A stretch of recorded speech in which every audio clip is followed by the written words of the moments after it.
Bonjour à tous et bienvenue sur notre table ronde, sur notre stand à la REF. Donc table ronde consacrée à l'adaptation des villes au changement climatique. Donc par cette bonne chaleur, on constate qu'effectivement tous les ans le problème revient et qu'il faut peut-être accélérer les choses. Donc pour nous en parler, nous recevons donc Maud Lelièvre, qui est conseillère de Paris, adjointe au maire du 9e et qui vient de rendre un rapport au nom de la ville de Paris sur Paris à 50 degrés, et qui évoque cette adaptation nécessaire de Paris, et qui en a même tiré un livre, Face à la canicule, comment réagir. Nous recevons également Pierre Bautista, qui est directeur du développement de Huntsman, une entreprise spécialisée dans les travaux de rénovation de bâtiments, qui a vraiment les mains dans le cambouis et dans les chantiers, qui pourra nous expliquer effectivement où on en est concrètement de ce mouvement. Déjà, Maud Lelièvre, dans un premier temps, quel constat faites-vous de la nécessité de s'adapter, des mesures qu'il faudrait prendre à l'échelle bien sûr de votre expérience parisienne, mais aussi d'autres villes? Que faut-il faire? Comment faut-il s'adapter au changement climatique? Merci et merci à Comstrat de son invitation. Peut-être que la première chose à rappeler, c'est qu'il va falloir avoir à l'esprit que s'il fait chaud aujourd'hui, il fait chaud aujourd'hui, s'il a fait un peu chaud cet été, c'est que c'est sans doute l'été le moins chaud du reste de notre vie. On a connu 50 vagues de canicules depuis 1948 et on a de façon régulière des canicules, des pics de chaleur, même après le 15 août, on constate aujourd'hui. Donc la première chose, c'est d'en prendre conscience parce que évidemment, on est sur une catastrophe invisible. La chaleur, on la ressent, on la perçoit pendant l'été, on l'oublie parfois pendant l'hiver, pendant le temps des plantations, des rénovations, et puis elle ressurgit l'année suivante et de façon de plus en plus régulière. Donc ce qu'il faut avoir à l'esprit, c'est que dans les villes, dans une grande ville comme Paris, dans les grandes villes, hier on avait, ou encore aujourd'hui, 8 à 10 jours de canicule par an, on va en avoir 25 à 55 d'ici 2050, et si on n'adapte pas, on aura simplement des villes inhabitables. Alors le constat aujourd'hui, mais je crois que Pierre en parlera mieux que moi, c'est qu'on est face à une difficulté pour les collectivités locales d'anticiper, de prendre les bonnes mesures. On connaît le confort d'hiver, on connaît mal le confort d'été. Finalement, on arrive aujourd'hui à rénover, ça a été le cas à Paris, en créant des espèces de boîtes qui récupèrent la chaleur et puis la gardent, y compris en été. Et le taux de rénovation est beaucoup trop faible aujourd'hui. Donc Pierre Bautista, effectivement, en termes d'activité, vous voyez bien que la rénovation pour la chaleur, pour l'hiver, a bien fonctionné, mais qu'en est-il du confort d'été? Est-ce que vous voyez quand même se développer ce besoin et cette attente? Oui, absolument. Je rejoins tout à fait ce qu'a dit Maud. Aujourd'hui, effectivement, on avait une approche sur la précarité énergétique d'hiver, parce que ça se voyait, c'était visible. Il y avait les gens qui souffraient du froid, mais c'est une souffrance silencieuse, je dirais. Et puis, le rapport de la Fondation de l'Abbé Pierre a mis le doigt dessus et a nommé les choses telles qu'il le fallait. C'est-à-dire qu'aujourd'hui, on voit aussi qu'il y a un inconfort d'été, une précarité d'été. Et là, c'est une souffrance qui ne peut pas se masquer et qui touche à la fois les foyers les plus précaires. Et je dirais c'est la double peine, parce qu'un bâtiment qui est mal isolé, c'est à la fois une passoire énergétique l'hiver, mais c'est aussi une bouilloire thermique l'été. Et donc c'est la double peine. Et on s'aperçoit qu'effectivement, pour la majorité des gens, le confort d'été devient une vraie préoccupation. Et donc c'est un chantier qui est lancé, mais qu'est-ce qu'il faudrait faire? D'abord, il y a des choses qui ont été mises en place. Est-ce qu'elles fonctionnent? Est-ce que d'autres mesures seraient à prendre pour justement à la fois rénovation des bâtiments, mais aussi adaptation de la ville et de l'environnement des bâtiments? Maud Lelièvre. Adapter, c'est conjuguer trois choses. La végétalisation, qui est ce climatiseur naturel qu'on peut espérer dans les villes, planter de façon importante, massive, faire en sorte que le végétal joue ce rôle d'ombrage, de capteur de fraîcheur. Rénover l'urbanisme en créant des corridors d'air comme on crée des corridors chez soi quand on aère. Et puis, pour revenir au sujet, quand même adapter ces bâtiments. On a un vrai retard sur cette question d'adaptation. Si on investit au rythme actuel, il faudra 1900 ans pour rénover le bâtiment français et 1000 ans pour rénover le bâtiment parisien. Donc évidemment, on n'a pas ce temps d'attente. Donc j'allais dire, la première mesure, c'est de créer des grands plans de rénovation et puis d'investir, décider que c'est une priorité publique et puis travailler avec les experts, les gens du monde professionnel qui apportent aussi un savoir-faire.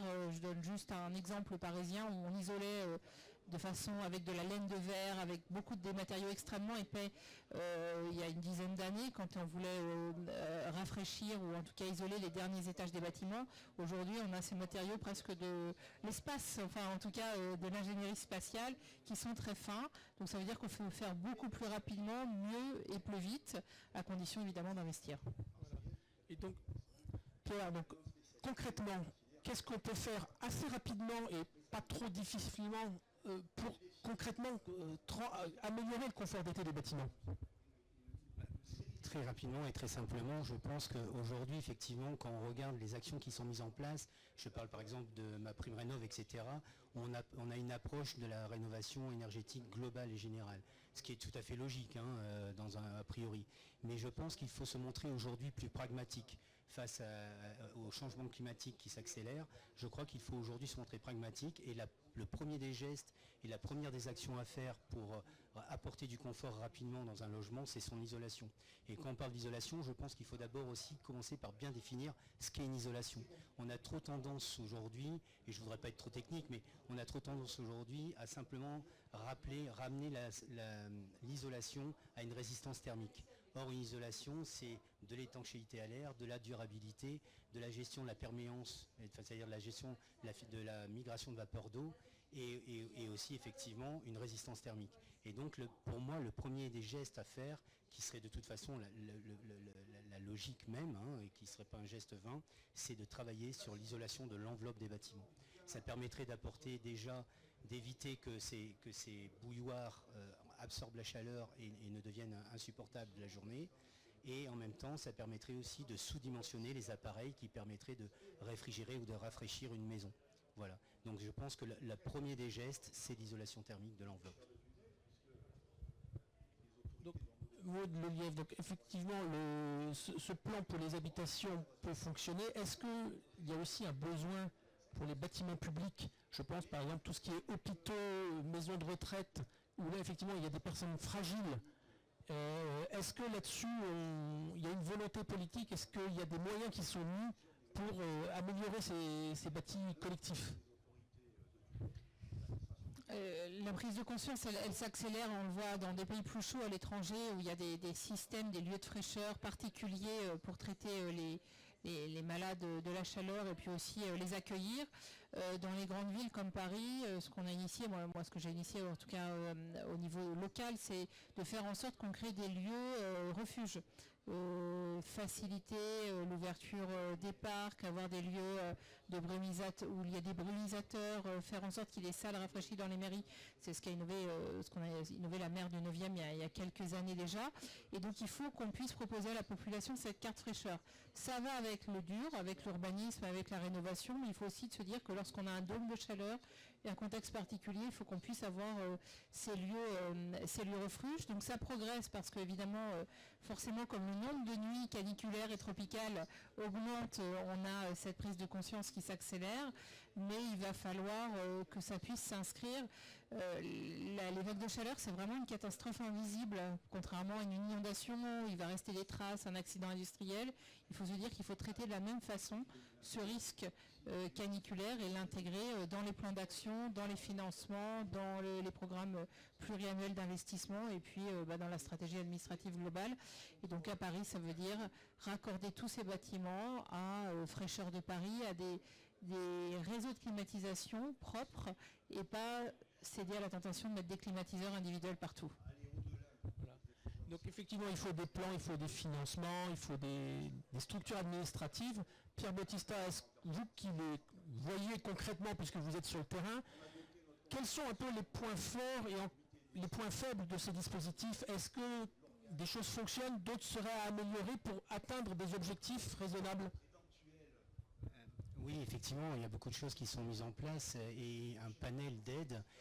La complexité, c'est toujours d'avoir une lecture commune, c'est-à-dire que chacun va interpréter ou aller capter ces aides à travers son propre prisme. Et je pense qu'il faut là mener une vraie réflexion globale et générale et avoir une vision beaucoup plus à long terme et mettre les moyens sur un résultat final et non pas simplement ponctuer comme ça des aides par-ci par-là qui en fait ne font pas progresser la rénovation énergétique et nos bâtiments ne progressent en rien. Et donc il est important d'avoir une vraie vision commune, de la partager et de la mener à terme et ne pas changer de réglementation tous les 4 matins et ne pas perdre de vue l'objectif final. Je pense que c'est d'abord et avant tout une vision commune que nous devons porter. Et donc actuellement en France, est-ce que vous estimez qu'on y est ou est-ce que globalement il y a encore une bonne marge de progression et où se situe cette marge de progression? Comme je le disais précédemment, effectivement les aides existent. Le problème c'est la complexité de ces aides et qu'on perd souvent l'objectif final. C'est-à-dire qu'aujourd'hui l'idée c'est effectivement améliorer, enfin sur ma partie, c'est d'améliorer effectivement l'habitat et de le rendre plus confortable. Et je pense que là, on a besoin d'avoir un cap sur du long terme, c'est-à-dire se fixer des objectifs, s'y tenir. Et avant ça, peut-être aussi définir ce qu'on entend par rénovation énergétique. Parce qu'aujourd'hui, on a 3 axes qui se sont un petit peu chevauchés, qui sont la décarbonation, la réduction des factures énergétiques et puis aussi le confort de vie. Et je crois que ces 3 points s'entrechoquent de temps en temps. Donc il serait bien de remettre des priorités et de se dire que peut-être que dans un premier temps, effectivement, le confort de vie et avoir des logements habitables est la première des priorités. Maud Lelièvre, effectivement, en tant que politique, dès qu'on prononce le mot priorisation, effectivement, ça renvoie la balle aux politiques. À votre avis, quelles seraient effectivement, dans les multiples politiques qui sont suivies, celles qui devraient passer en premier et finalement prendre le lead? La coordination en fait, on a un plan national, un PNNACC qui est prévu sur l'adaptation au changement climatique, qui est travaillé d'ailleurs avec les professionnels depuis près d'1 an et qui a été un peu mis à mal en effet d'annonce avec les aléas électoraux des dernières semaines. On a besoin de coordonner pour avoir de la stratégie publique-privée, de la solidarité territoriale. L'idée c'est pas d'avoir pour nous à Paris une ville adaptée fraîche et puis laisser des territoires relégués autour. Donc, et puis on a besoin de stratégie au niveau national, comme à l'époque on avait des grands plans d'investissement sur le ferroviaire ou sur la mobilité. Donc ça c'est l'action prioritaire. Et puis j'allais dire au niveau des responsabilités locales, il faut vraiment végétaliser. C'est la façon qui permettra d'accompagner la rénovation du bâtiment de façon la plus efficace, sinon on va céder à la tentation de la toute climatisation qui fera réchauffer les villes.